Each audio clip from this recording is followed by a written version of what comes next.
Hi guys, welcome back to the channel.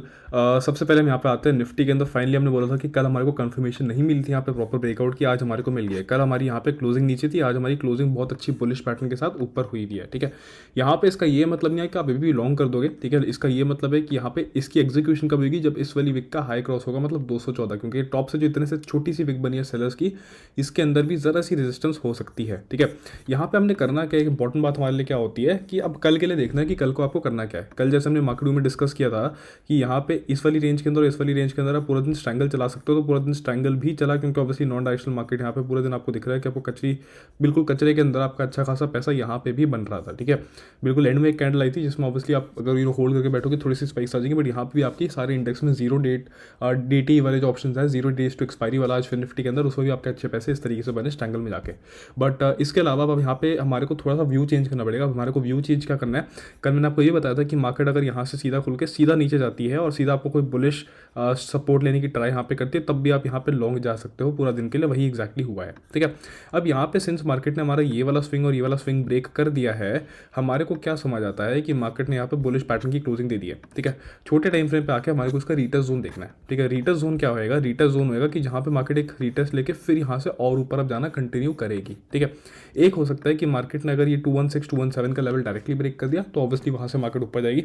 दूसरा हमारा क्या हो सकता है, हमारा एक यहाँ पे रेजिस्टेंस के एरिया में यहाँ पे रीटेस्ट होएगा। ठीक है, सपोर्ट का एक जोन बना देंगे, क्योंकि ऑब्वियसली मार्केट एक क्रॉस कर चुकी है रेजिस्टेंस, ऑब्वियसली ये मेरा एक सपोर्ट का जोन बन जाएगा कि कल अगर मार्केट यहीं पे एक 180 के आसपास सपोर्ट लेती है और फिर यहाँ से ऊपर जाने का पैटर्न बनाती है, तो यहीं पे मैं लॉन्ग कर सकता हूँ। ये मेरा पहला जोन हो सकता है। ठीक है, एक्सपेक्टेड मुझे क्या है कि शायद से ना मार्केट ये वाली जो ट्रेंड लाइन बन रही है, बेसिकली क्या है, आप सोचो कि ये वाली छोटी सी ट्रेंड लाइन बनी, मैंने ये कनेक्ट किया, ये वाला पॉइंट कनेक्ट किया, ये ऑटोमेटिकली कनेक्ट हुआ, 3 पॉइंट टच हो गए।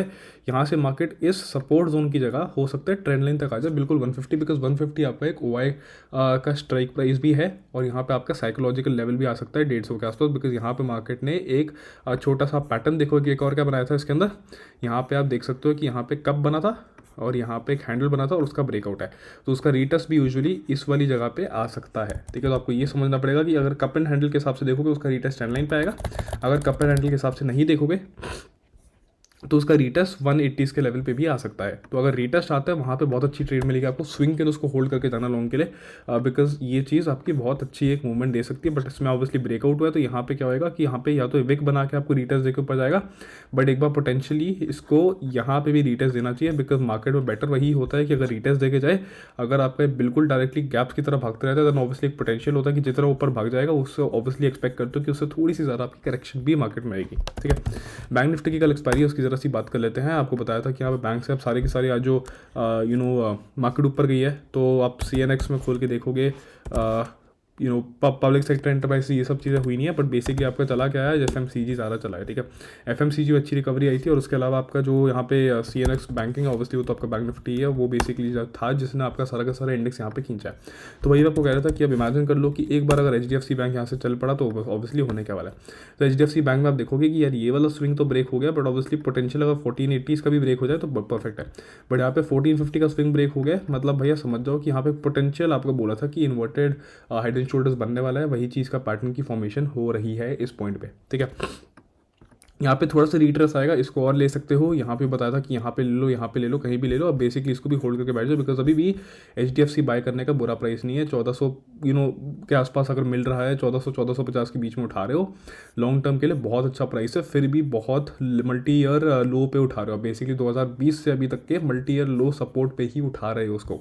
ये मत करो कि आप यहाँ से आपको 1300 का प्राइस चाहिए, वो सब नहीं होने वाला, इसको 20-30-15 रुपये ऊपर नीचे इस स्टॉक में फ़र्क बिल्कुल नहीं पड़ता है। ठीक है, बैंक निफ्टी में क्या करना है, बैंक निफ्टी में कल के लिए एक रेंज बना लेना। ठीक है, रेंज कैसे बनानी है, यहाँ पे हमने विक बनाई थी, विक हमने किस तरीके से बनाई थी इसको मैं डिलीट कर देता हूँ, इसको भी मेरा कोई काम नहीं है, इसको मैं डिलीट कर दूंगा बाद में। बट यहाँ पे आप देख सकते हो, हमने बोला था यहाँ पे डबल बॉटम है। ठीक है, डबल बॉटम के अंदर होता क्या है, डबल बॉटम के अंदर ये बीच वाला मेरा नेकलाइन बन जाता है। ठीक है, यहाँ पे मेरा वेज भी बन रहा था छोटा सा, असेंडिंग ट्रायंगल भी कह सकते हो, डबल बॉटम भी कह सकते हो। डबल बॉटम में नेकलाइन का ब्रेकआउट है, तो ये बेसिकली मेरा एक ब्रेकआउट हो गया है डबल बॉटम का, फ्रेश ब्रेकआउट। मेरी एंट्री नंबर 1 यहाँ पे थी, लॉन्ग की तरफ एंट्री नंबर 2 मेरी आज एग्जीक्यूट हो गई है, ठीक है। अब एग्जीक्यूट होने के बाद अगर यहाँ पे कल रीटेस्ट मिलता है तो वेल एंड गुड, इंट्राडे के लिए आपको अच्छा लॉन्ग मिल जाएगा। बट यहाँ पे ये भी देखना पड़ेगा कि कल क्योंकि एक्सपायरी है तो सिंस आपके दोनों साइड से वाइज पास आ जाएंगे तो हो सकता है यहाँ पे आपको थोड़ा सा एक डोजी टाइप की रिजेक्शन कैंडल यहाँ पे दे दे। और बेसिकली मैं क्या एक्सपेक्ट कर सकता हूँ कि शायद से कल मार्केट यहाँ के आसपास इस एरिया के अंदर एक रेंज बना दे, उसके बाद आपको थोड़ा सा एक रीटेस्ट देने के लिए नीचे आए और उसके बाद फिर वहाँ से कंटिन्यूएशन करके ऊपर जाए। मेरे को ये एक्सपेक्टेड है मार्केट में। वो देखना पड़ेगा कि एक्जैक्टली होता क्या, यहाँ से डायरेक्टली ऊपर भाग जाती क्या होता है, बट मेरे को हेल्दी मार्केट के लिए ये चीज़ एक्सपेक्टेड होती है, ठीक है। इसके अलावा आप क्या देख सकते हो एक और चीज़ कि अगर आप नीचे से देखोगे, नीचे से कोई पैटर्न बनाने की ट्राई करोगे तो आपको समझ आएगा कि आप ये वाला पॉइंट अगर इस पॉइंट से कनेक्ट करते हो तो ये आपकी एक ट्रेंड लाइन बन जाती है, ठीक है। तो यहाँ पे आप देख सकते हो कि अगर ये ट्रेंड लाइन के पास थोड़ा ट्राई करेगा होल्ड करने का तो हो सकता है कि पूरा दिन इसी रेंज के आसपास होल्ड करो, ज़्यादा आपको नीचे की तरफ पे विक्स मिल जाएंगी, ठीक है, आपको स्पाइक्स मिल जाएंगी, बट हो सकता है आपको बहुत बड़ी एक ब्रेक डाउन नीचे की तरफ ना मिले, वो चीज़ तो नहीं होने वाली है, ठीक है। बिकॉज आपका नीचे से ये ट्रेंड लाइन आ रही है तो अगर ये गिरेगा भी जोर से तो ट्रेंड लाइन पे डबल सपोर्ट लेगा, बिकॉज ऑब्वियसली ये हमारा रिजेक्शन लेवल था जो उसने डबल बॉटम का ब्रेक कर दिया नेकलाइन, उस पर भी सपोर्ट लेने का ट्राई करेगा। और यहाँ पे ट्रेंड लाइन भी आ रही है तो यहाँ पे डबल सपोर्ट है, तो कल ये एक्सपेक्टेड तो नहीं है मुझे कि ब्रेक डाउन हो जाएगा यहाँ पे, ठीक है।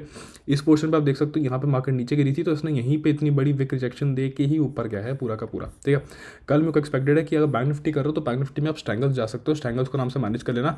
पुट साइड पे नहीं है बट ऑब्वियसली कॉल की साइड पे अगर मूवमेंट्स आ रही है उसके लिए आपको थोड़ा सा कॉशियस होना पड़ेगा, नहीं तो आप रेशो में जा सकते हो कि आप कॉल साइड की क्वांटिटी ज़रा सी कम है, पुट साइड की क्वांटिटी ज़्यादा है, डिपेंडिंग कि अगर मार्केट आपकी यहाँ पे स्ट्रॉन्ग चल रही है वो वाली चीज़ भी आप यहाँ पे कर सकते हो। नहीं तो आपका भी एक और ऑप्शन है कि अगर मार्केट कल यहाँ से फिर से कहीं से भी नीचे आती है, इस वाले स्विंग को बिना ब्रेक करे आपको यहाँ पे कहीं बुलिश पैटर्न मिलता है इस एरिया के अंदर, तो यहाँ पे फिर सीधा डायरेक्शनल लॉन्ग चले जाना, ठीक है। बैंक निफ्टी के अंदर डायरेक्शनल लॉन्ग, जिस तरीके से हमने निफ्टी के अंदर एनालिसिस किया था, बैंक निफ्टी के अंदर भी कल डायरेक्शनल लॉन्ग चले जाना, पुट बेच देना क्योंकि ऑब्वियसली आपकी एक्सपायरी है। और अब जैसे आप पुट बेच दोगे यहाँ पे आपको एक अच्छा डायरेक्शनल लॉन्ग इस तरफ मिल सकता है। इस वीडियो को यहाँ तक देखने के लिए आपका बहुत बहुत धन्यवाद। मैं आशा करता हूँ इस वीडियो में आपको कुछ नया सीखने को मिला और ये आपके लिए बहुत हेल्पफुल रही है। हेल्पफुल रही है तो अपने दोस्तों के साथ ज़रूर शेयर कीजिएगा। एक और चीज़ है, आपको हमारी सारी ऑफिशियल सर्विसेज नीचे डिस्क्रिप्शन में मिल जाएंगी, प्लीज़ कहीं और से कुछ बाय परचेज मत करना। मैं आशा करता हूँ ये चीज़ आपको हेल्पफुल होएगी और इसके साथ मिलते हैं जल्दी अगली वीडियो में।